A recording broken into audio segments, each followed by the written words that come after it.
What's up, everyone? My name is Darko. Welcome back to another interview. And today we're talking all about vegetables and why they may not be as healthy as you think. Okay, like we're all taught to eat our 5 a day fruit and vegetables. And this is what I was brought up on too. And I used to believe this. And I thought that the only way to be healthy was to increase my consumption of fruit and vegetables. And I didn't know that that's actually not the best advice. And there's lots of reasons for that. But one of the things that happened to me was, I remember about 18 months ago at the time of recording this video, I started to get like this arthritis feeling in my fingers.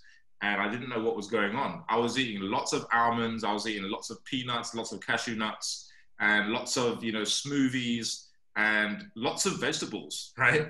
But I didn't know why I was getting this feeling.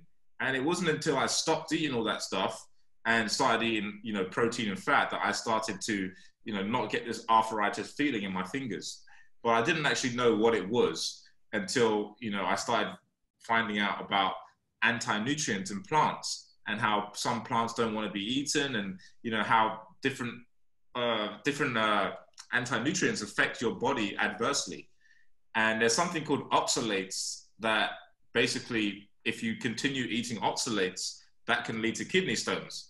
And so the reason why Sally is here right now is because Sally Norton had this same experience, right? She went 16 years as a vegan and vegetarian, and she's been interested in health her whole life. She's got a degree in nutrition and everything. And she got really, really sick to the point where she couldn't even work anymore. And she didn't know what was happening. She didn't know the reason why.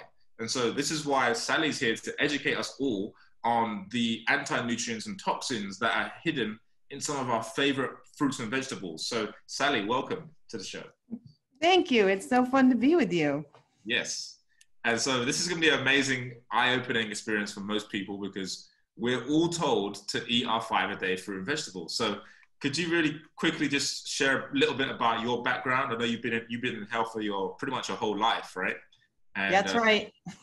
I never wanted anything more in life than to be robust and healthy and strong and, not chubby or whatever, like I wanted to feel good and not be sick. And that was always my goal. And I was very consistent with trying to do that. And it just never worked. And I had constant health problems really my whole life. And now finally, as I'm looking like I'm approaching the 60, I'm going to be 60 in less than 4 years. Like finally have some hope of getting healthy before I'm dead. It's going to be great. So, it does turn out that my gardening and my best buddies, the vegetables, I used to always have to have a salad with every single meal and have at least 2, usually 3 or 4 side dishes that were vegetables, and I'm really good at cooking them. And I somehow that turned out to be the problem. I was like, what? This, I'm not the anti-vegetable queen, but it turns out that the plants are actually anti being eaten. And when we overeat things from the plant kingdom, we're overeating foods from a whole arena of nature that has to defend itself and its seeds to survive on the planet. And unfortunately, that doesn't really work for humans to make foods that are high in oxalate especially, but plant anti-nutrients and generally. The lack of awareness that there are downsides to plant foods is the big problem. So how did you come to realize that the problem was eating vegetables? Because you were a vegetarian for 7 years and a vegan 8 for years. 8 years.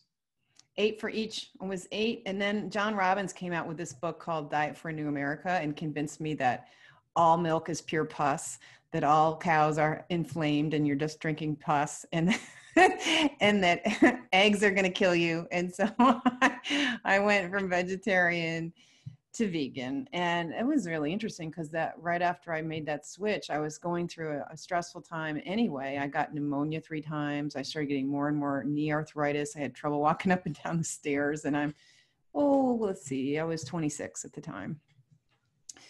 So yeah, I was vegetarian, vegan for a long time. What was our question anyway?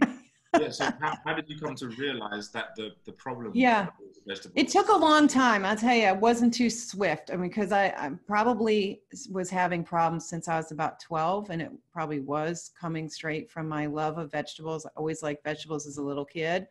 I grew Swiss chard and beet greens as a child. I loved them. We geeked out on them, my dad and I.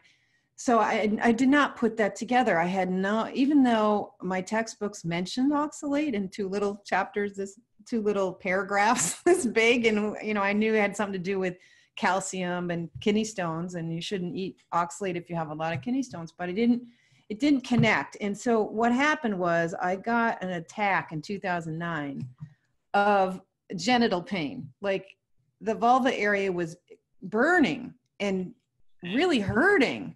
And I had minor issues over the years in that regard, but this was pretty bad. And to the point where I was really quite concerned, like it was suffering. It was sort of brief for like 3 days, but my husband noticed my upset because I actually just like yelled out in the house. I said, somebody please cut this off because I don't want genitals anymore. Like I was like hurting so much.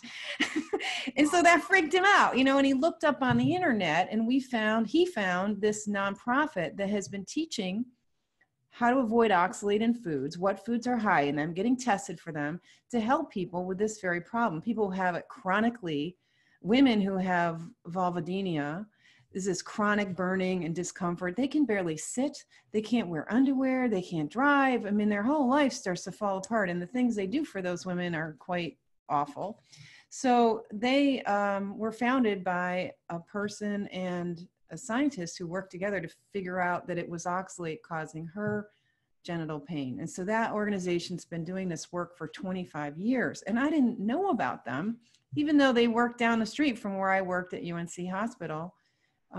And was looking for that kind of organization in the work I did. I hadn't run across them professionally, but personally, they saved me because it taught me about oxalate, but I didn't believe it and I didn't understand it. I tried it for a while and I didn't understand it enough to realize that it was necessary for me because the pain went away and I thought it was just that one problem. So there's a lot of misunderstandings about how this works. If you don't have enough of information about it, you're going to dismiss it. And that's what's been happening at the level of science, at the level of clinical practice, and even at the level of helping people who need this diet. They'll dismiss its importance because there's a lot of nuances to understanding how this works.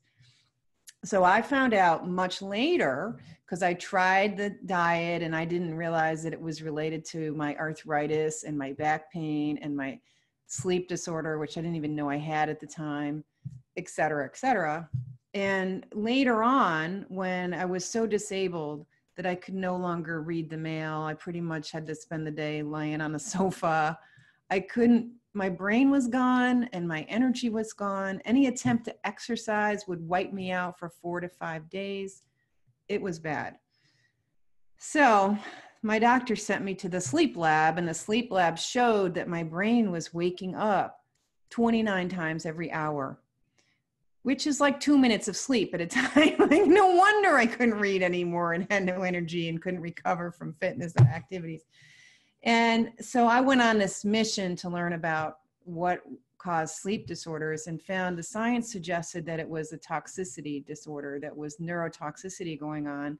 And the most likely cause would be something like SIBO, which is small intestinal bacterial overgrowth. You can also have fungal overgrowth. And those organisms, as they grow, live, die, create a lot of toxicity in your body. So in science, they tend to say, well, could be that. So I thought, well, probably it is that because I'm bloated all the time and belch every night and I have all these digestive problems. So that's got to be it. Well, that wasn't it. And I figured out as I started trying to fix what I thought was chronic constipation must be what's causing the sleep problem. If I can't sleep, my life is over. So I thought I've got to fix the constipation problem. And in my efforts to do that, I added back more foods with oxalate, which included celery and kiwi. And my arthritis came back. It's like 2 kiwi a day and a little bit of green juice with celery in it to help I was supposed to fix my constipation. Well, what it did is it brought back my arthritis and made me stiffer and stiffer and stiffer. And I could tell because I was taking this one kind of yoga where you do the same thing every time. The Bikram yoga does the same routine in the heat because the heat was safer for my arthritic back because you don't hurt yourself as easily in the heat. So that was my barometer that was showing that I was getting worse and worse and worse over time. Trying to rebuild my health with the Bikram yoga, I could see myself getting worse on the Kiwi program. And then one night I just had this sudden realization that my healthy diet, like the celery and the kiwi and its friends, had something to do with the fact that I started having arthritis at age 12. Like I spent my 20s when I was vegan, so crippled up with arthritis, my fingers were swollen most of the time. I had one time when I was 19, I could barely turn the key in the door to get in the house. I was trying to come home at 1 a.m. after a date, and I could not get that key to turn. I had to use like Yoda-like powers and use my energetic forces of focus to turn that key. That's how bad it was. I'm 19 and I'm like this little helpless little old lady. Hello. And so this has been a lifelong puzzle for me. And the fact that I have a degree from an Ivy League institution and I've worked in academia, in health education, and in the health professions, and with the health professions, and teaching the health professions. And I didn't know this, and I myself was one of the few people I know who bothered to bring in their lunch every day because they cared about the organicness of their food, and they ate sweet potatoes and good quality food and didn't rely on restaurant food and did all the right things. And here I can't function. I can't work. I'm in chronic pain and my brain hurts and can hardly think. So I finally figured it out through awful trial and error. And it is my heart's desire to be that bad example of how healthy living can hurt you and not let anyone who's willing to listen, not let anyone have to go through what I've gone through. Yeah, I mean, that is such an amazing story because, like you said, you have this degree from the Ivy League institutions. You've been working in health for basically your whole life, and you never knew about the anti-nutrient that was causing all of these issues. So I guess before we move forward, shall we talk more about what oxalates are for those who are watching? They're interested in your story, but they don't know what oxalates are. So what are oxalates for the layperson? Yeah. Nobody knows what oxalates are, so don't feel bad if you've never heard this word and you think we're just making something up. It's a chemical that's been around a very long time. Nature makes it. It's made in clouds. It's in the rocks. It's in all kinds of places in nature because it's a tiny little chemical that comes from an acid called oxalic acid, which is only 2 little carbons and 4 oxygens. That makes it a pretty tiny molecule. And because it's an acid, it drops one of the protons or hydrogen atoms and has this charge, this negative charge that makes it very reactive. And it tends to chelate, that is attached to and connect with minerals. So the individual acid molecule is basically an ion because it has a charge, and that ion makes it able to do other things. And it can connect with all kinds of minerals, especially calcium. When it connects with calcium, now it's called calcium oxalate instead of called oxalic acid. And that calcium oxalate can start forming bonds. It's like it turns to salt. Okay, it's a crystal. It starts forming crystals. If you get enough little molecules together, you get a nanocrystal. Now, nanocrystals are uber toxic. So are the ions. Nanocrystals have special additional powers of creating harm. And those nanocrystals can then grow into what we call a microcrystal, which is a crystal that's big enough that you can actually see it in a microscope. And then those microcrystals can grow into stones. They start sticking together, and that's a kidney stone. But these little crystals, whether they're nano size or micro size or stone size, can start collecting not just in your kidneys and clog up your flow of your urine, which is what makes a kidney stone hurt, is all of a sudden it gets stuck in a tubule or in the bladder or some other place, and your urine starts backing up. And that's a metabolic disaster, and your whole body goes into high alert mode, and you are a suffering puppy, and you're running to the emergency department at the hospital. It's not good. So that's the obvious kind of oxalate that collects in the body is happening in the urinary tract, because that's the principal way the body gets rid of it, is to pee it out. I see. So just a constant collection of that will lead to kidney stones over time. Well, it's not just that, because a lot of us don't get kidney stones at all. Like, I have been full of oxalate and I've been peeing out very cloudy urine, which is evidence of the really tiny nano and micro, really little crystals that don't clump, because healthy kidneys produce a lot of citrate. They put out citrate. They put out a lot of proteins. There's many dozens of proteins and other molecules the kidneys will make and the body will make to put into the urine specifically to prevent kidney stones, so that you don't get a clogged kidney, because a clogged kidney is a disaster. So most of us tolerate a pretty high amount of oxalate before we get kidney stones. A kidney stone is not your first sign of trouble. If you're bad enough that you're getting kidney stones, you're in trouble. Like, you want to start with, oh, well, I'm fine until I get a kidney stone. Unfortunately, that's how medicine has convinced itself that kidney stone is the first and the main problem, but it's actually fairly rare, because we're designed to prevent stones. It's the fact that someone has some difference, some genetic difference, that they're more prone to stones. But truthfully, if you get enough oxalate over time or in just super high exposures, you can create a kidney stone in anybody, but a great majority of us have more like the hurt fingers, a little carpal tunnel, a little TMJ, sensitive teeth, problems with headaches and migraines, problems with sinuses, problems with pelvic heaviness or vulva pain, or you name it, but digestive problems, but not necessarily kidney stones. Right. Okay. So I guess for people watching, like, the next question is probably, what are the foods that contain these oxalates that we're talking about that create all these issues in the body that we're told are healthy? Yeah, the ones that aren't necessarily sold to us as health foods that are common are potatoes, which are formed as chips. You know, a lot of people eating them as chips, which in England would be the French fries, what we call French fries in the US, or potato chips, which are the thin little slices that are crispy, that are sold in bags now all over the place. The potato products are very popular in Europe and very popular in the US. So that's a major source of oxalate, as is peanut butter, which is sort of an American invention that is now all over the world. People eat peanuts and peanut butter all over the world. But until about the mid-1800s, nobody ate those either. I wouldn't say either of those are considered health foods, but they're really common. But then the people who are really trying to eat healthy, the foods they can get in trouble with would be spinach, beet greens, beets, Swiss chard. So those are and sorrel, which no one eats. That's it for the green leafy vegetables. It's just really the beets, chard, and spinach. And then the nuts and seeds.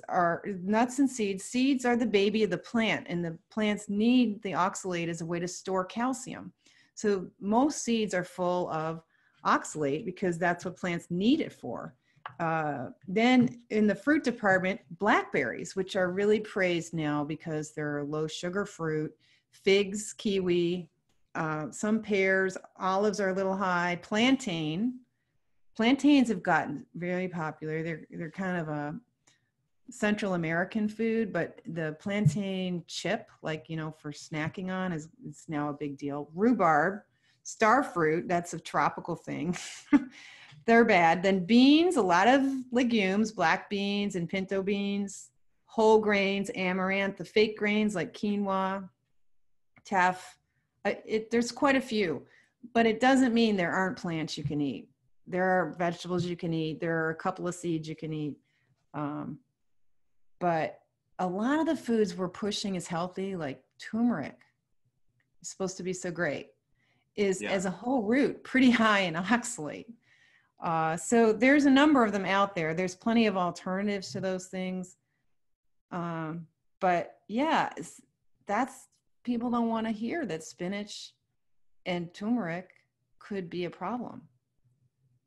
Yeah, I guess like the first time I heard this topic of oxalates, I was thinking, all right, well, okay, there's some truth to this, I think, because I've seen people that have talked about their story like yourself, and they've had issues. They were vegan and they were eating all these kind of foods, and they were getting all these issues. So I was thinking to myself, all right, I'm going to cut down on those oxalate high rich foods. But I think the next question people ask is, all right, so those are high in oxalates. What are the foods that I can eat? Because I love my vegetables. I don't want to give them up. Yeah, so vegetables, there's things like asparagus is pretty low. Better if you boil it though, because some of the soluble oxalate can get leached out. And soluble is the ions and the ones that are not attached to calcium, but instead attached to sodium or potassium. Those can bond with calcium, or they can sometimes get diluted in the hot water, the cooking water. So if you boil asparagus, it helps to lower it and make sure that it's not too high. You can do that a little bit with broccoli as well. And broccoli is part of the cabbage family vegetables, which is most vegetables in the produce department are really from the cabbage family, everything from watercress to you name it. I mean, if you name a vegetable, chances are it's in the cabbage family. Most of them are pretty low in oxalate, way lower than spinach and Swiss chard. It's just the mixed greens that people use to make salads. The mixed baby greens usually has a little bit of beet greens in it and a little bit of Swiss chard because of the pretty red colors. And then some spinach, because spinach has that really dark green and people all think spinach is good. So really, it's not that many vegetables from the vegetable side that are high in oxalate. It's more the nuts and seeds that are a problem, and potatoes. I don't think I mentioned potatoes. Oh, we did talk about potatoes. Yeah.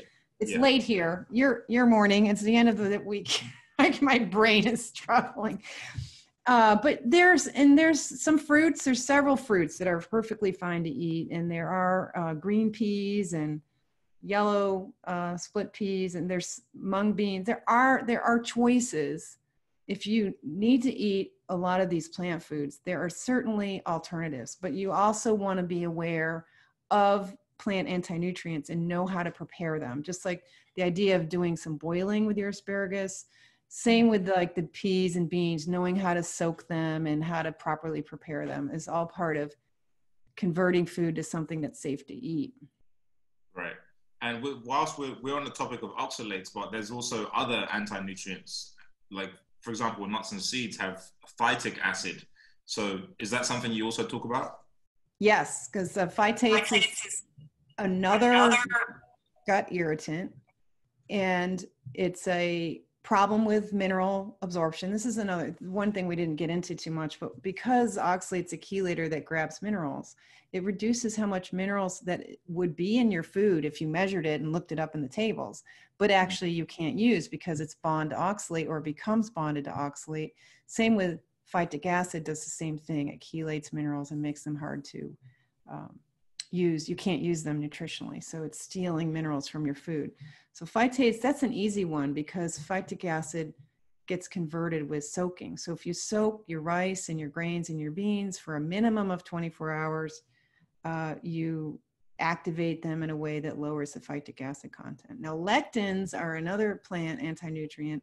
Yeah. Those need more like 3 days of soaking, and they need high temperature cooking to really deactivate the lectins. So they're another problem. Saponins is another one. Saponin is basically soap, and that's in the beans and in quinoa and several other foods. And that soap sort of dissolves the connections in the gut and makes sure it actually makes the membranes of the cells in the gut leakier so that it's easier for oxalate to get in, and helps oxalate penetrate the inner membrane, inner areas of the cell. So if you combine foods that have saponins, phytates, lectins, and so on, and oxalate, you're just letting more oxalate get in. You're causing additional gut damage, and you get this inflamed, leaky gut, and you get a lot more oxalate coming in and probably more lectins coming in.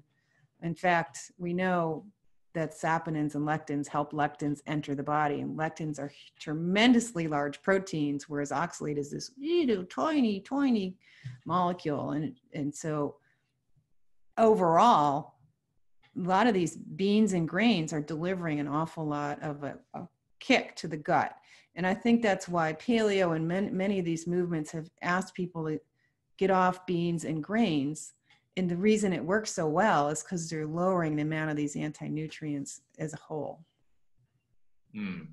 Yeah, and that's interesting. You talk about lectins because I was eating a lot of nightshades, like what's it, bell peppers and tomatoes, and this was some of the issues that I was experiencing, due to permeable gut, because the lectin content in those foods quite high. And also the nuts. I was eating a lot of almonds. I was telling people when I first started out 4 years ago in the health space, I was saying, yeah, you can snack on nuts, you can snack on almonds, cashews, and peanuts, not knowing anything about phytic acid or oxalates until, I stumbled across one of my friends who was talking about it. And then I came across you and I was like, oh, wow, there's actually loads of people that are suffering from oxalate toxicity and anti-nutrient toxicity. Yeah, it's literally a poisoning. And it totally makes sense if you really get honest with yourself when you start thinking about how nature works. But literally, slowly, we're poisoning ourselves. And by encouraging each other to eat almonds, I think almonds is sort of the poster child of a toxic food. It's got so many other toxins, including cyanide, and just problem. It's just almonds are trashing your gut, and they're loaded with oxalate, very bioavailable oxalate that you really do absorb too much of it and can make yourself incredibly sick over the long haul. I'm very concerned about the idea that was invented fairly recently that you should be grinding up these nuts, especially almonds, and using them like flour and replacing staple foods like muffins and morning meals, and using almonds either as a bread replacement or as a snack food or as a way to, I don't know, run around and not sit down and eat meals. The popularity of almonds is a grave concern because the long-term damage that I'm seeing in my clients is quite serious. And can you talk about some of the long-term damage? Because there's probably a lot of people listening who are thinking, yeah, like I'm not seeing any adverse effects right now, so I'm not sure if like I should believe this lady, or some people are like that. They're just sitting on the fence and they Sure. kind of naysayer.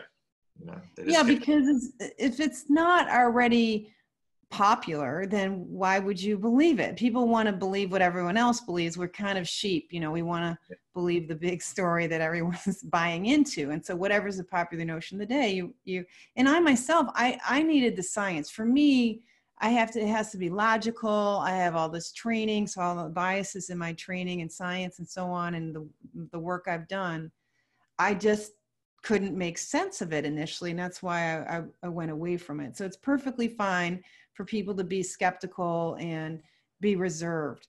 But if you could admit to yourself that your sleep is not as good as it could be, or your back's a little cranky, or you feel a little off, if you can admit that, there's a chance that your diet is related to it. And I would encourage anyone, skeptical or not, to keep revisiting their diet and be honest with themselves about what they are doing. Doing more of the same will not improve your problem. And that's a basic principle. You can't say you're not doing enough keto or not doing enough smoothies or not doing enough vegetables if you've been doing enough. You probably have done enough. And if it still isn't working, that's because it's not working, right? It's not that you're doing it wrong. It's that you're living on bad advice. And people who have been telling people to eat these smoothies aren't going to change their tune. They've invested their whole brand in that message. Yes. They're signed up for a certain program and that's working for them and they're making an income at it. So why would they be motivated to tell you something different than what they've already told you? But if it isn't working for you, I just beg people, don't listen to me, listen to your body. If things aren't all hokey dokey and perfect, then you need to keep thinking about learning more and being open to learning more, and come learn from people who are suffering from this. Let us hurt for you.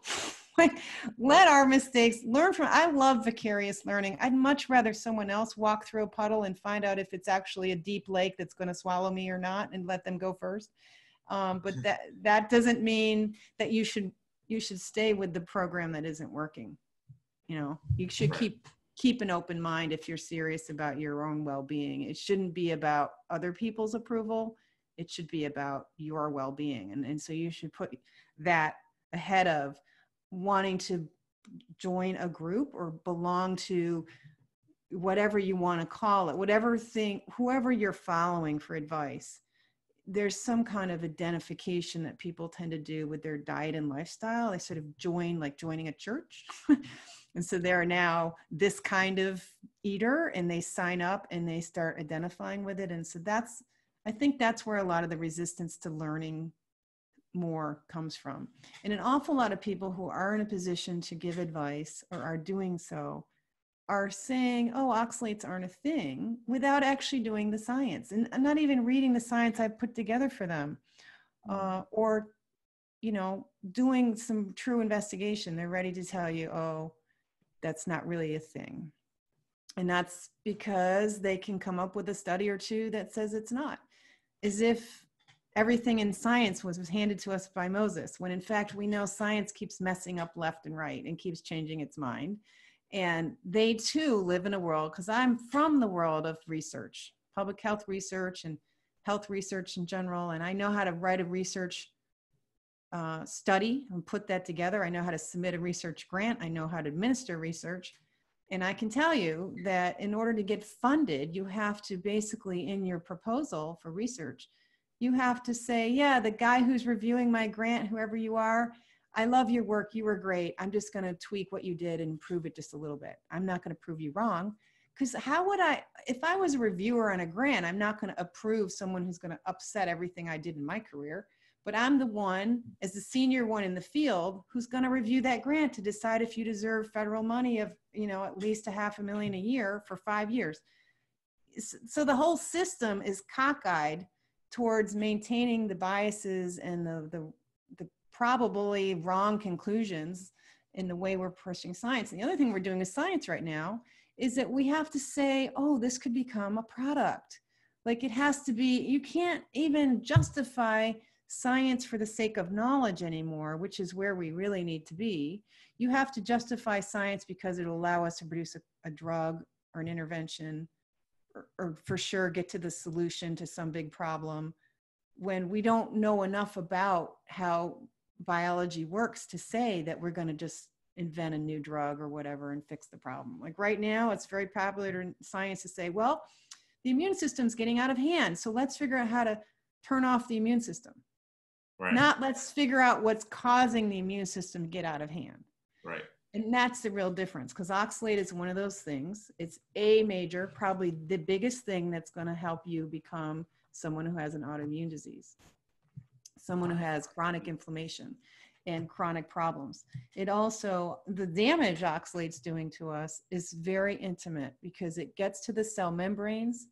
And if you mess up cell membranes, you mess up all the functions of life itself. And it can get into cells and kill the function of mitochondria and causes a lot of free radical damage and cell damage. Dying mitochondria interrupts the enzymes that create energy, that create ATP in cells.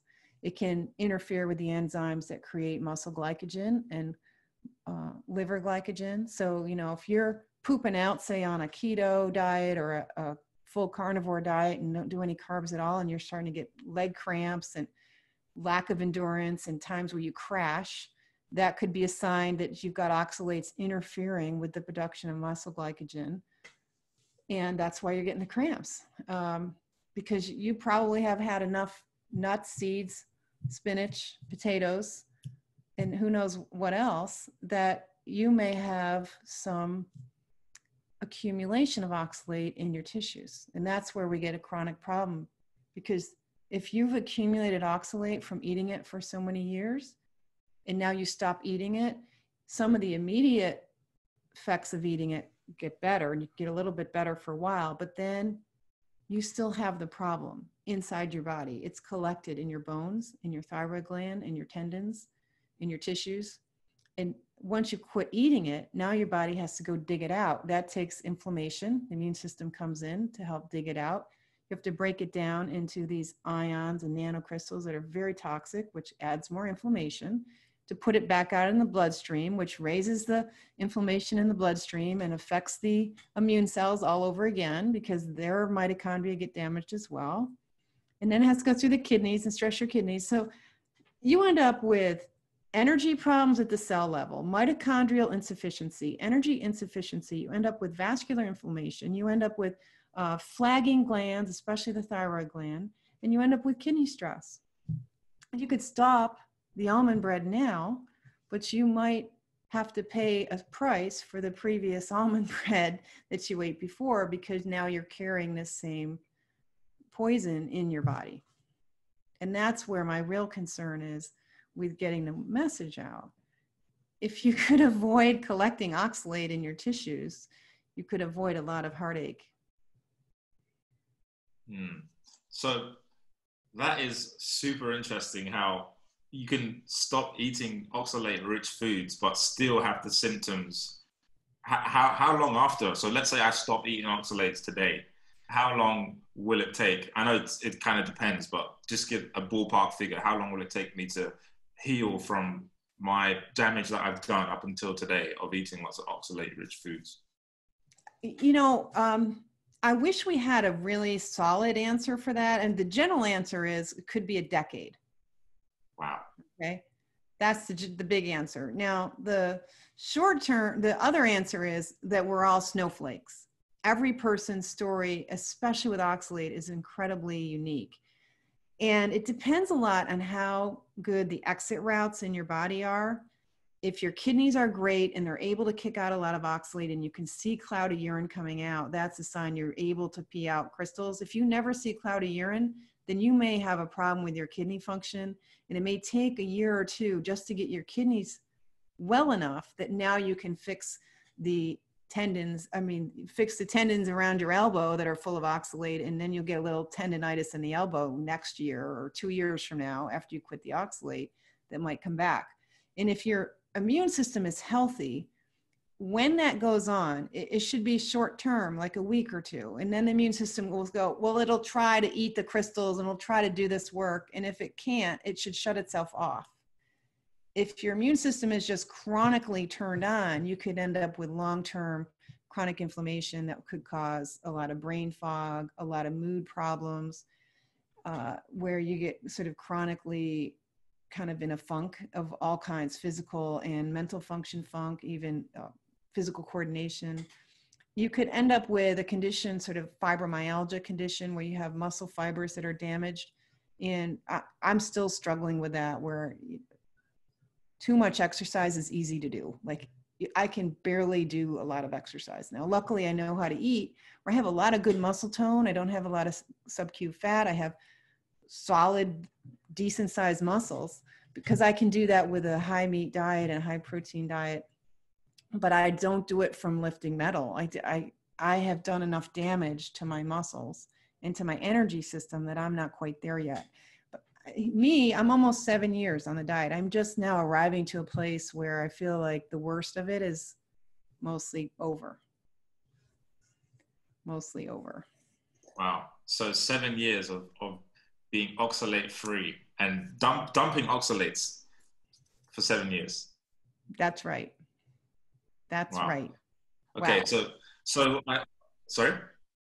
I didn't say anything, but just as an aside, one other effect is electrolyte and mineral problems. So you get chronic mineral deficiencies. You end up with thin bones, osteopenia. You end up with chronic problems with electrolytes, and you need a lot more potassium and calcium and magnesium. We use those to manage it, but that's part of what I'm seeing with the long-term effects of the keto bread eaters, is they'll get into a lot of neuroinflammation and panic attacks and things like this. And we still have to, with each person, we have to figure out what is it we have to do with the diet to lower that inflammation enough, both gut inflammation, neurological inflammation, to get them out of this pattern of panic attacks and these kind of arrhythmias and this sort of electrolyte crises that will keep re-emerging as they're clearing oxalate.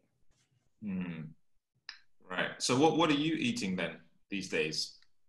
Oxalate lady, what are you eating? Well, I never think that's relevant for anyone else, but I eat a lot of meat, a lot of beef.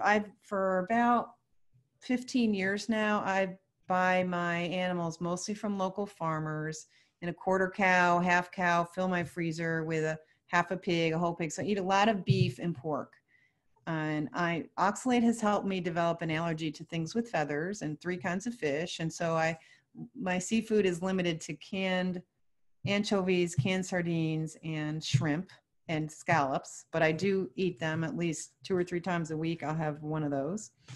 And I have a little bit of rice about 3-4 times a month. I cook rice with the 24-hour soak, and I add bentonite clay to reduce the arsenic in the rice and any other heavy metal contaminants, and cook it hot. And so I'll have some carbohydrates because I need that for the muscle glycogen. Otherwise, I'll get leg cramps. And I'll use a little maple syrup for carbohydrates. Sometimes I'll throw a little into bubbly water, or I'll pour a little on rice, or not a lot, but and then occasionally I'll buy a papaya once a month and have papaya for 2 days a month, you know, a little bit of pineapple here and there, because I need a little carbohydrates around the edges. But basically, I'm eating mostly meat, butter, cheese, some coconut. I'll buy a young coconut. Sometimes I'll even buy a little coconut ice cream. It's a weird diet. I mean, it's like beef and white rice. That is crazy. That doesn't sound healthy, but I'm the healthiest I've ever been. It lets me sleep well. It lets me work and function, and it's working for me. That's awesome. And do you eat eggs as well? I wish I could, but it's another thing where I seem to have this overactive immune system, and I can't eat the eggs or the chicken. Or I love duck. I would love to be roasting duck, and I don't, because it seems like I have this activated immune system response to it. You know, with eggs, the MMR vaccine is, or was, I don't know if it still is, but historically was cultured in egg culture. And when you get vaccines, you get traces of other elements. And it seems like an egg allergy can result from vaccination for people who've had too many versions of MMR or something. I think that when I had to have another set of immunizations for grad school, it seemed like that's when my immune system got even more out of control. I was already having immune type symptoms, and then they just went bananas. So if you've already got a lot of immune activation going on and you get immunizations, I think you're risking more of this kind of thing where now I can't eat eggs and I can't but I think eventually that could calm down. I do believe and know from the science that it's possible to calm down the immune system. It's possible to take away fibrosis and other forms of scarring in the body. The scars on a low oxalate diet, your scars start disappearing. It's amazing. I went from feeling like I was 90 years old to feeling like I was 30 years old in a course of a couple of years on the low oxalate diet. And you can, this sort of reversing aging to a certain degree, even though I still have this inflammation because I'm still clearing oxalate. And you can sort of see the inflammation where you can see that I'm sort of looking my age, but I'm glad to be alive. I'm glad to be upright, functioning, and working on educating other people and see who else we can help. Yeah, you've been through so much. And I appreciate you sharing your story because it liberates others. You know, there's so many, I feel like there's so many people out there who are suffering in silence because they don't know what's happening to them. They don't know what's going on, and no one else can give them the answers. And just like yourself, you were in the field and you still didn't have the answers, you know, so. And none of my friends, you know, I was friends with doctors and chiropractors and massage therapists and homeopathy folks and you name it. I had this huge network of people that were working with me as I worked at the university, and no one had the answer. And that's why I got so interested in teaching it, because I know from personal experience that you cannot find an expert out there. If you have a health problem and you're doing everything right and everyone says, well, you're fine, and you don't feel fine, you're not going to find an answer out there, which is why I felt I must share this, whether it's fun or not. You know, like I feel like, wow, if there's anyone who is as lost as I was, who's trying the best they can to put their lives together and it's falling apart around them, they deserve a sisterly hand. And that's all I'm interested in doing, really, is reaching people who want new answers. Yes. Yeah. And that's the awesome thing to do. I think that's the right thing to do as well. You know, so I guess why are we not told about the danger in plants? Why are these, you know, for example, I can go on Google right now and Harvard School of Medicine is telling me to eat my 5 a day. Like, what is happening here? I love the Harvard School of Medication. That's really good. That's great. Yeah, so it's really interesting. So, you know, the elites are the ones who ended up in charge of academia, in charge of governments and all this stuff. And way back around before the birth of the US and the whole, you know, like we're going to throw over the King of England and leave them. And, you know, this whole new notion of the rights of man and ideas of moral living. A lot of these elite philosophers started talking about it's better to not eat other animals. Like that would be more egalitarian and a more moral way to live. They just started inventing this idea. And so it got wrapped up in the whole abolition movement with a lot of people were alcoholics in the 17 and 1800s because, you know, everyone had to drink alcohol because it was safer than water. There wasn't good sanitation. And it's really easy to get hooked on alcohol. And it's really a huge problem in the US and I think also in a lot of Europe in the 1700s. So a lot of moral crusaders got into this moral living and started to become a kind of a Christian message often back in the early 1800s. And then the real birth of nutrition came out of folks that were very serious Seventh-day Adventists. And the woman who founded the Dietetics Association was a very intense vegetarian who invented vegetarian things like using nuts and peanuts in place of meat on behalf of Harvey Kellogg's Sanitarium in Battle Creek, Michigan. So we're talking, you know, the late 1890s, 1880s and 90s and the early 1900s. There was this huge movement, like a spa movement coming through the Seventh-day Adventist mission to keep people from going to hell because they were taught that genital touching would send you to hell. Like if you touched yours or anybody's genitals, that's bad. And so if you eat bran and don't eat meat, you won't have those carnal tendencies. So they're really pushing this non-meat thing because you really do subdue testosterone and subdue sexual urges by denying people meat. That's why a lot of monk, you know, kind of nunnery kind of places like you see it in India, the religious sects often use vegetarianism and same-sex religious orders to keep people behaving appropriately. And so it's interesting that the field of nutrition was founded on that, but right in the beginning of the science, we were first just measuring calories. A guy named Atwater mastered this measuring calories and figured out if we just got enough protein, we're good. And then about 10 years later, we're like, wait, you also need some vitamins. And we started discovering vitamins. Then we're like, oh, you need protein, and then you need these basic vitamins, and then you're good, and you can eat whatever. And we never got past the fact that you need some things and you need nutrients. And we never got to the nutritional toxicology side, like, okay, are there some foods safer than others? We never did get there. So we didn't get to the part of don't poison yourself. We only got to the part of we need certain nutrients. And now we're still focused on, but you need these we're trying to add to the vitamins now. The last 30 years, we've been trying to add to the vitamins and say that you need other plant compounds that are only in plants.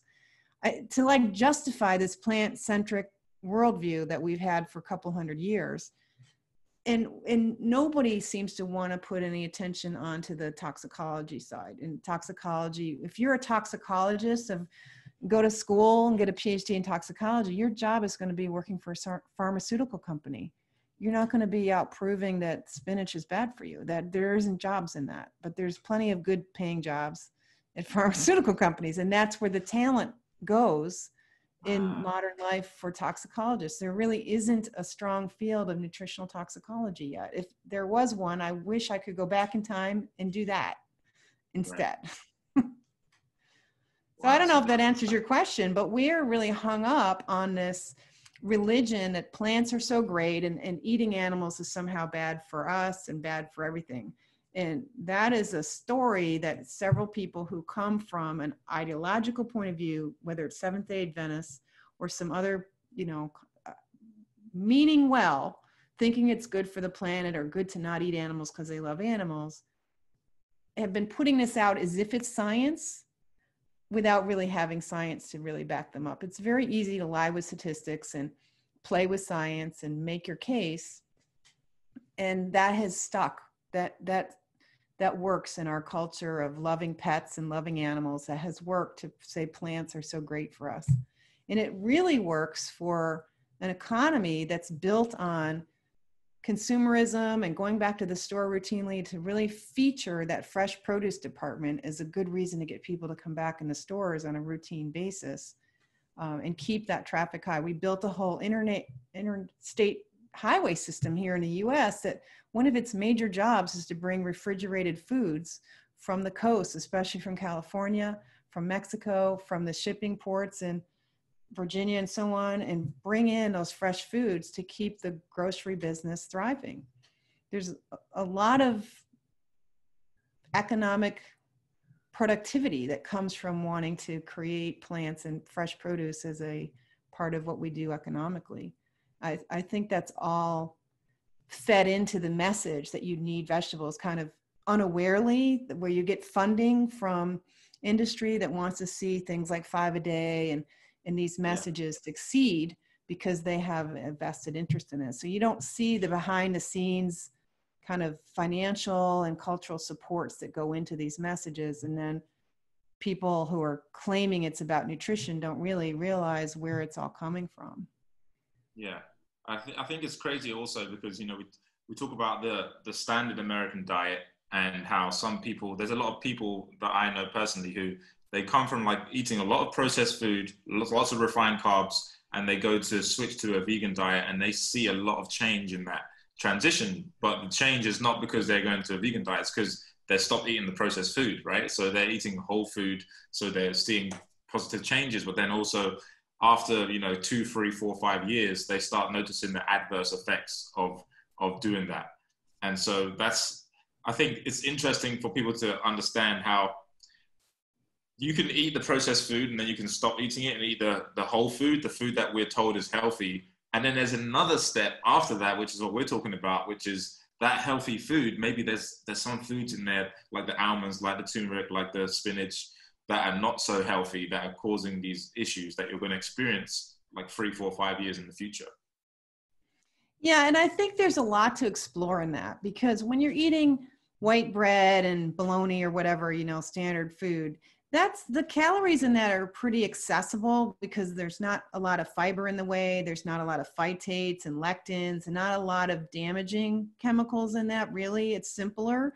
There is, you know, some lectins in wheat, but when you start adding in the kind of whole foods, at first it kind of lowers how much nutrition you can get out of the food. So it lowers the calories that you're actually getting. And so it's sort of putting you on a calorie restricted diet when you switch from easily digested calories. You can get a lot of calories with refined bread and sugary things. You go to like more fruits and vegetables, it's bulky, it takes more work and money to prepare it. Ultimately, you're on a less sugar roller coaster with your blood sugar, and that's going to help a lot. And I think there's other elements where you get a short-term, almost hermetic benefit from the plant foods, where there's a kind of a slight stress that actually promotes some healing in the short run. But when you continue to eat them, you start to see more problems with digestion, and that interference with nutrients starts to slowly add up to problems over time. So it looks okay in the beginning often, but it doesn't work as a long-term way to eat. And what are the cases that you've seen with your clients? Like what other cases have you seen that are similar to your story or even worse than your story? Yeah, many people much worse than me, which is sad to say, that come to me very sick, and they're, you know, now they're in their 70s and they're finally figuring out what's going on, and they need a period of 5 or 10 years to get better. And I tell them, this isn't an instant turnaround. You have a chronic onboard problem, and people can be very broken. Almost everybody has some degree of intestinal problems, usually some kind of pain problem, usually some kind of fatigue or brain function problem. For the ones that we end up what I call sort of chronic breakdown. Now, sometimes I just get people with one or two problems: kidney stones, back pain, arthritis. And the arthritis often clears up pretty quickly. And then they'll feel pretty good. And in a year or two, they'll get a little casual and do a little more chocolate. I don't think we talked a lot about chocolate, but that's one of the high oxalate foods. And that's one of the ones, like potatoes and chocolate and peanuts and maybe almonds. Sometimes people have trouble with, well, hopefully I don't have to give this up forever, because they want to go back to it. And then when they do, they start getting into another phase of clearing, and random weird stuff can start happening. So yeah, I've seen some pretty sick people. I've seen some people with chronic depression. I've seen some people with severe fatigue. I had one young woman stuck in bed for several years. She could barely wash herself and couldn't use the stairs. So she was on the second floor of the house. Her mom was taking care of her. She was not even 30, I think, or she was around 30. But within about 9 months, she was able to get out of the house and go shopping with her mom and do things and go up and down the stairs, and we got her out of bed. And was that because she was eating all the healthy foods, or what was happening there? You know, I would have to go back and look, because I haven't even needed to speak with her in nearly a year. But in general, there's a background. Like I had one young man who spent high school just eating potato chips, you know, the little American chips. And by 32, he was wrecked. He couldn't function anymore. Now, potato chips is a junk food that they don't sprinkle nutrients on. It is very, like, there's no nutrients in there, and it's high oxalate, and it's deep fat fried, you know, PUFA oils, heat treated PUFA oils, and glycosides. You know, there's other toxins in potatoes besides oxalate. So potatoes are pretty toxic, and then you fry them and you live on that, and you've got no nutrients. You got the two big causes of disease. There's really two big causes: toxicity and deficiency. If you have any combination of the two, you're heading for trouble eventually. It may not be happening today, but if you're not getting enough of the basic nutrients you need, or you can't use the nutrients that you're eating, or your poisons like oxalate are destroying the nutrients you have or sucking them out of your bones, and hurting your mitochondria and hurting your cells, eventually it's going to catch up with you. But the thing about disease is that disease is usually silent in the beginning, because your body does its best to just carry forward and mask everything, and it has ways of compensating. Like you don't notice the low sugar because the rest of the body slows down how much sugar it needs. If your mitochondria and your cell metabolism can't quite produce blood sugar fast enough, the brain and everything else just slows down how much sugar it needs. And you've got to keep enough sugar, but everything else will slow down so you won't notice that you're necessarily underpowered initially until it gets to more of a more severe and chronic state. So you don't know you have hypertension till you measure it. You don't know you have cancer till someone scans you. You don't know that you're about to have a heart attack until it already happened. And so that would be true for a toxicity disease as well, that oftentimes you don't know you're sick until you suddenly hit a wall, and then it seems like everything falls apart suddenly. Some of us felt kind of funky forever and never could really get off the ground, but other people, they seem fine and then they suddenly crash. So there's lots of different pictures that I see in different people. I would say the most common thing in my clients is early childhood antibiotics.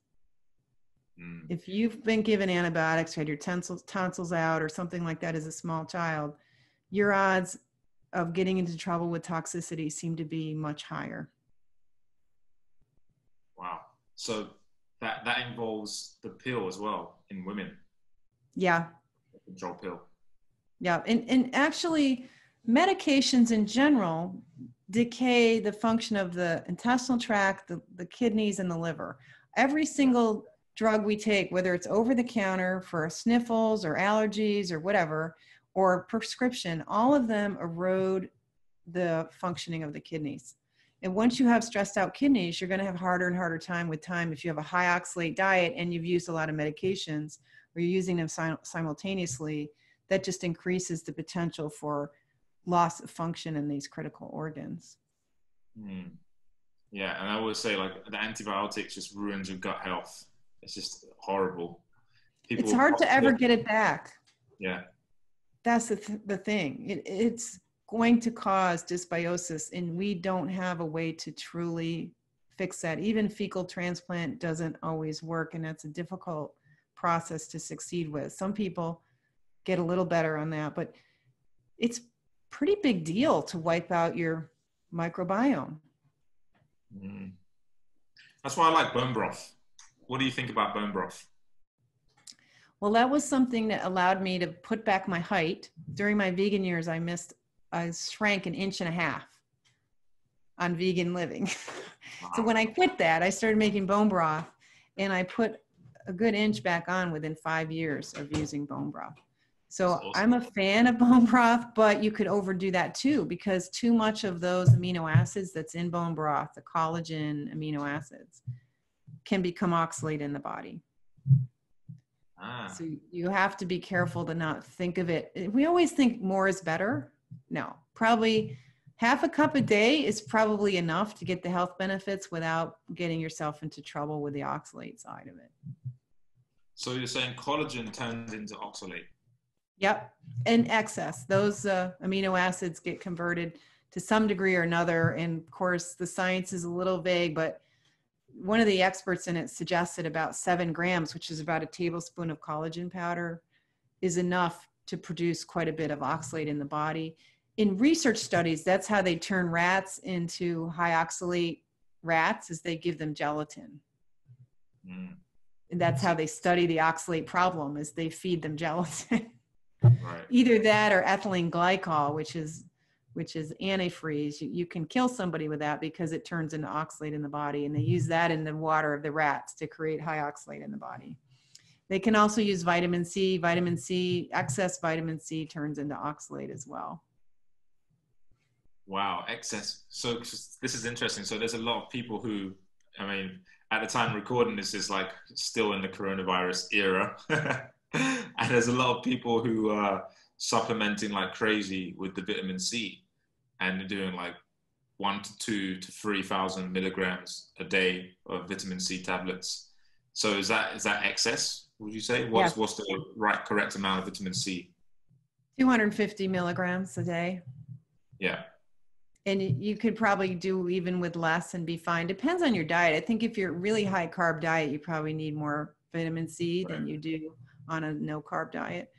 So, but any more than about 400 milligrams is completely, there's nowhere for it to go. I mean, once you saturate your immune cells and your body's full of vitamin C, there's only, now it's excess, and that excess, some of it will turn into oxalate, and you can really overdo C. In fact, the research now demonstrates that too much vitamin C supplements will shorten your life. Wow. And that may be one reason. They think that the main reason is because it overrides the natural balance between oxidation and reduction at the mitochondrial level. Normally you need a little bit of oxidation going on to help, it's a signaling molecule that helps control metabolic function in the cells.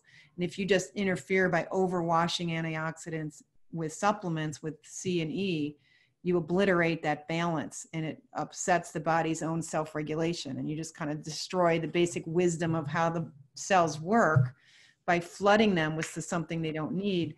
But the other side of that probably wasn't even put in that calculation, that shows that vitamin C shortens your life, is oxalate is so toxic. You're producing internally the oxalate now instead of eating it. You're just eating the C that turns into oxalate. People do not want to hear that either. Yeah. So I'm curious, why does the body turn these things into oxalate? Like I thought it would. Why does that happen? It's a simple chemistry problem where this little chemical is so easy to produce. That's why I said in the beginning, like the clouds make it, the soil makes it, the funguses make it, the plants, like it's apparently easy to produce. And the way plants make it is they make vitamin C first, and they turn ascorbic acid into oxalate. That's one of the major chemical pathways for making oxalate. It's just that we humans don't have enzymes that break down oxalate. We can't break it down chemically. We have to pee it out or get it out through the colon and the skin and the sweat and the saliva glands. It can come out, even the body might even try to push it in the lungs. It tries to get rid of it, but it's apparently, it sort of depends on your nutrients. how much gets converted. If you're high in your B vitamins, you have less conversion. If you're low in B6, you might be pushing more in the oxalate direction. The body tries to not make oxalate. It tries to push it over in the other direction, but the balance on those reactions depends on the right conditions in the body, and just flooding your body with these, what we call precursors of the vitamin C and the collagen, just puts you in a situation where there's this kind of the wrong mixture of chemicals, you might say, like it changes the pH, it changes the ions, like there's all this chemistry going on. Even your urine, food, everything that's from living things has got lots of different chemistries going, lots of different molecules and ions, and the mixture of those things shifts how the reactions go. And, you know, they show if we are eating appropriately and we're nourished, that's minimized. But the body will make, because there's connective tissue breakdown every day, and there's other things that turn into oxalate in the metabolism. The body makes a little bit of oxalate every day. You do know about oxalate in your body. You know how to pee it out. You know how to clear it out. But if you keep pushing these unnatural doses of vitamin C and you're calling it a natural thing, it's not a natural thing to be eating 4 grams of vitamin C a day. Nature can't do that to you. You'd have to eat a truckload of lemons to do that. But we've convinced ourselves that's natural. Yeah, and I see there's a lot of entrepreneurs who are probably watching this, and I see them, they're going to get their IV drip of vitamin C, like 20,000 milligrams, like, no, sorry, yeah. Done that. Yeah. I've done that. What do you think about IV vitamin C? If you're not sick? My experience, and it's based on the literature, I don't think it's a good idea. I think you're using it for its oxidant properties. When you're using it at that dose, you're using it to kill cancer cells, so it's for its toxic properties. You're putting it in there because it's toxic. If you're not sick with cancer or something that you need to kill with toxicity, it's completely a bad idea. It's oxidating things. That's what it's used for. The IV vitamin C is the only thing that might work for is killing cancer. And it might partially be because of the oxalate connection. You're creating a lot of oxalate. And I think oxalate's so toxic that cancer cells die when they're exposed to oxalate. And your regular cells somehow manage to recover better. But my experience with the vitamin C IVs was that it turned my veins into grizzle. They became very hard to, enter with a needle. When you're taking blood, they would roll and they'd be very sinewy. And I used to joke how grizzly they were, because I had a series of vitamin C IVs and nutrient IVs because I was so sick. My doctor friends, all my friends in my network of healers said, oh, this is what you need to do. And he gave me a good deal on it. And one time near the end, I ended up doing about 12 of them. The last 3 I started getting, I did the chelation as well. I did the nutrients with the C, and I also did chelation therapy and some glutathione therapy, the whole works. One of the needles trying to enter my arm to put an IV in for these therapies broke in 2. It snapped in 2. She was putting the needle in my vein and it snapped in 2. And I realize now that's because all that vitamin C IV had probably formed a crystal in that same area where a needle had been previously. And she just kind of went in the same place she liked to go. And she hit an oxalate crystal and broke her needle. Wow. Holy cow. Talk about a Popeye arm, an arm made of iron, right? It's actually made of glass crystals. So now it's been so many years without oxalate, and now it's very easy to take blood. My veins do not roll. It's very simple to take blood, and they're acting a lot better. But I do have a bit of a vasculitis, which is a classic problem with oxalate, is you get vasculitis. So now I have Raynaud syndrome, which is an autoimmune reaction to cold that causes the muscles and the arteries to suddenly clamp down and stay down and cut the blood off to your fingers if you get extra cold. So that's, I think, a side effect of the high oxalate diet all these years. And the vascular inflammation helped to create autoimmune vasculitis, which for me is Raynaud syndrome. Hopefully that will get better over time, but I think in these 7 years of clearing, it just made it worse because now I'm still a lot of traffic, a lot of oxalate coming out of my tissues, going back into the bloodstream, even though I stopped eating it. I really used to love Swiss chard and sweet potatoes. I eat them all the time. Yeah. That build-up is not worth it. It's not worth it anymore, is it? No, and I really had trouble giving up sweet potatoes. I really had a thing for sweet potatoes. I grew all these foods, the beets, the Swiss chard, and the sweet potatoes, and they were a big part of my life. And it turned out that's how I did myself in. Mm. Yeah, and what do you think about the effects of what people are going through right now in terms of, eating lots of vegetables and fruits, and they're still doing it because, again, like with most things, they're not seeing the adverse effects, so they're just continuing to do it. So I am quite concerned that we're creating a huge problem down the road.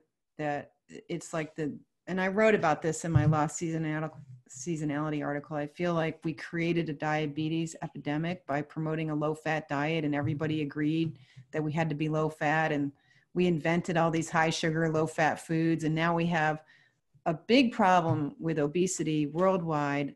Diabetes went bananas in many countries, especially India, the US, just big problem there. Now we have this keto thing to try to correct that, and we're doing the almond bread and the smoothies to try to fix the sugar problem.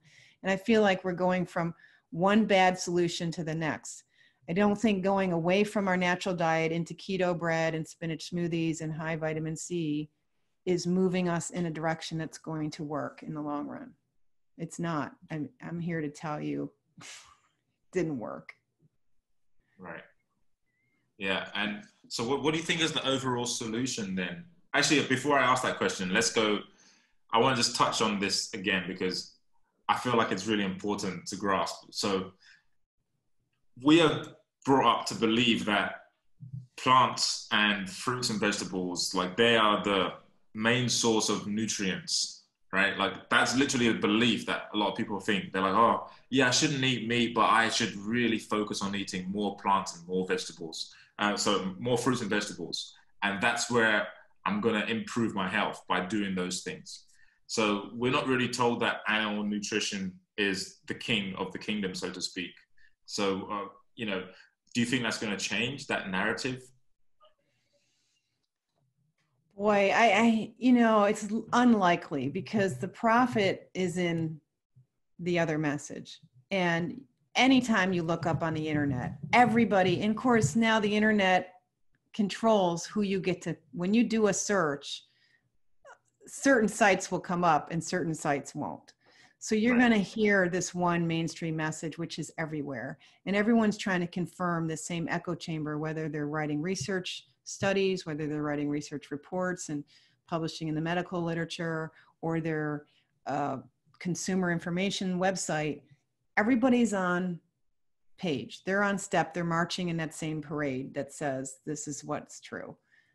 And those of us who are trying to live that and trying to follow that advice, a lot of us are suffering from it and unfortunately are learning the hard way.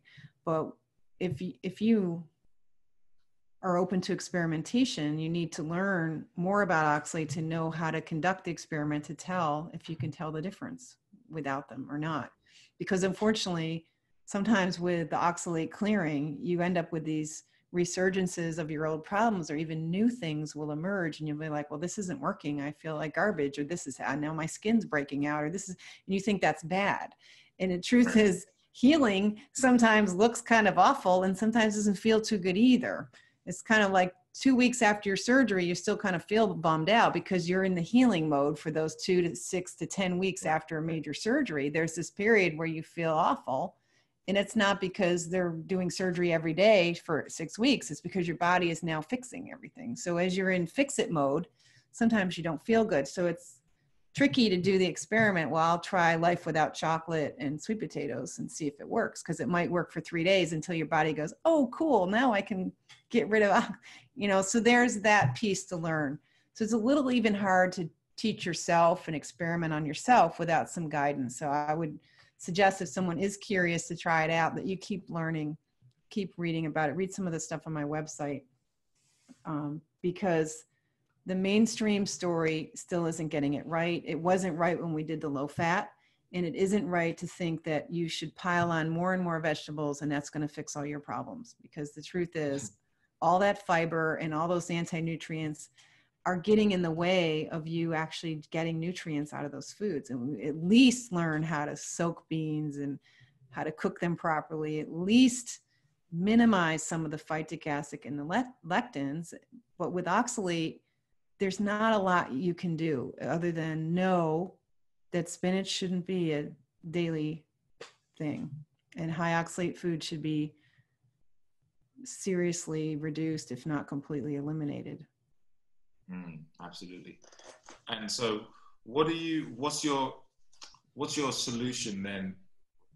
What's the advice that you'd give to people who want to live as long as possible, who want to be around for the next 10, 15, 20 years? Like if they're in their late, 60s or 70s, they want to just be around as long as possible. What would you say, like in closing, would be the solution or the advice you'd give these people?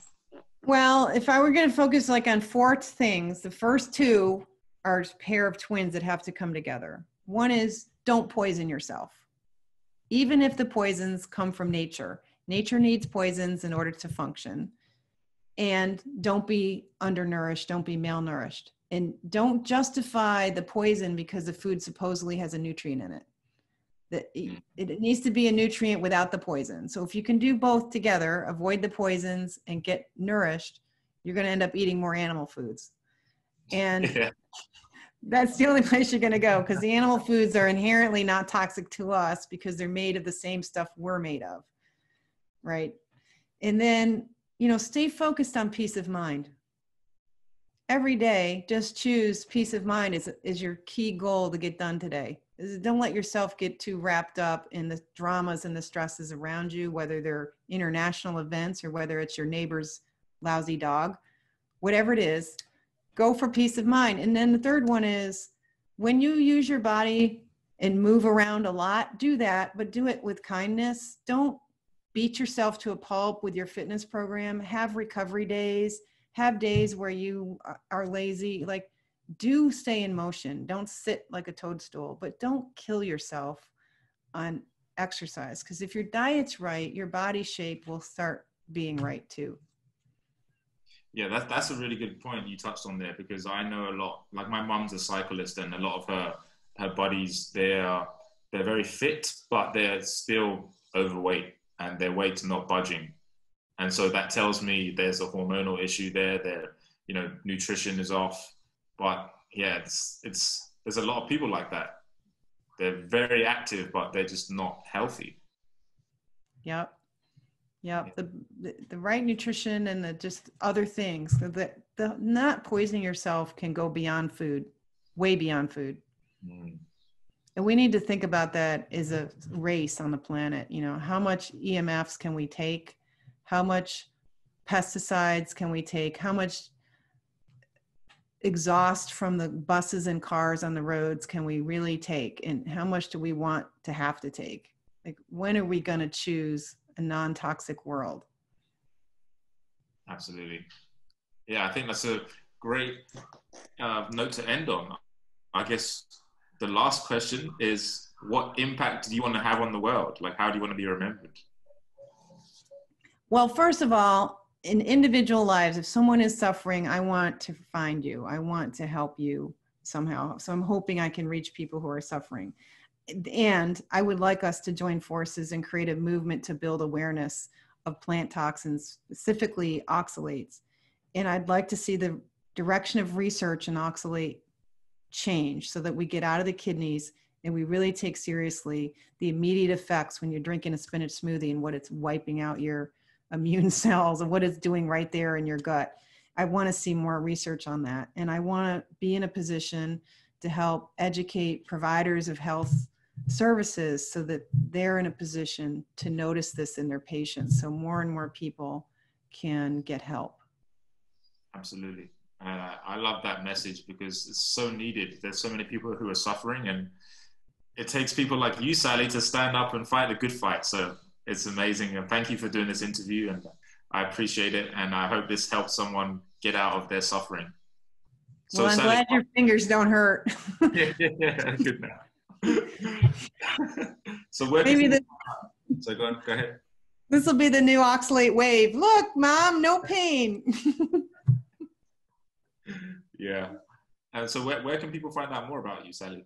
Yeah, my website is sallyknorton.com. That's sallyknorton.com. I'm on Instagram at sknorton, sknorton on Instagram, and that you can find me Be Free to Thrive on Facebook.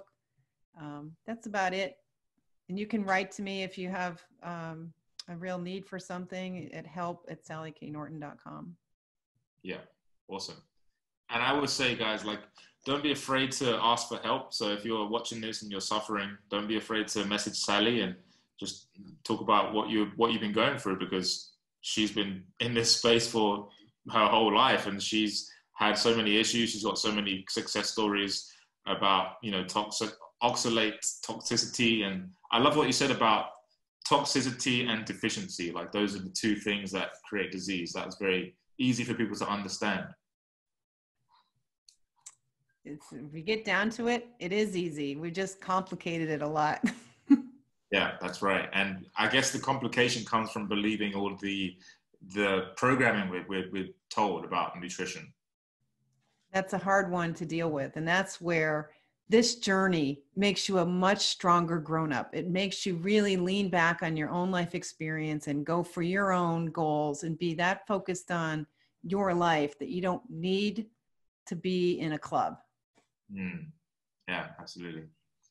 Yeah, we don't need to be in the club. We just need to focus on our own health and improving that every day, so we don't have any issues that are widely reversible through like correct nutrition and just having the knowledge. That's the cool part, is watching your own biology heal. It's pretty amazing to be a living being, and honoring that is exciting. So yeah. Yeah, awesome. All right, thank you, Sally. I appreciate it, and have a good evening where you are in America. Thank you. Have a beautiful day. Thank you for your interest in sharing this information. Yeah, absolutely. It's been fun.